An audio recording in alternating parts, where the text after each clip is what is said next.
Hello বন্ধুরা, আশা করি সবাই ভালো আছেন। আমিও ভালো আছি। আজকে আপনাদের মাঝে নিয়ে আসলাম নোকিয়া সেটের স্পিকার পরিবর্তন কিভাবে করতে হয়। এটা হচ্ছে স্পিকার সমস্যা।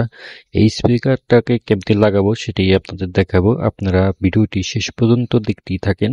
যদি আমার চ্যানেলটাকে সাবস্ক্রাইব করে না রাখেন তাহলে অবশ্যই চ্যানেলটাকে সাবস্ক্রাইব করে রাখবেন।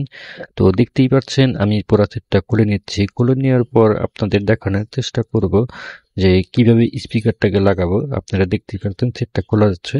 তো পুরো সেটটা খুলে নিয়েছি। এবার মাদারবোর্ডটাকে বের করে নিলাম, স্পিকারটা খুলে নেব। এই স্পিকারটা কিন্তু নষ্ট, এই স্পিকারটাকে আমি লাগাবো। নতুন আরেকটা স্পিকার আমি কানেকশন করে রেখেছি, সেই স্পিকারটাকে আমি লাগিয়ে দেব। দেখতেই পাচ্ছেন আমি এই যে নতুন স্পিকারটা, এই স্পিকারটা লাগাবো। এই স্পিকারটা লাগালে কিন্তু কাজটা কমপ্লিট হয়ে যাবে। দেখতেই পাচ্ছেন আপনারা এই স্পিকারটা লাগানো হচ্ছে। এই স্পিকারটা লাগালেই কিন্তু কাজটা কমপ্লিট হয়ে যাবে। আপনাদের দেখানোর চেষ্টা করব।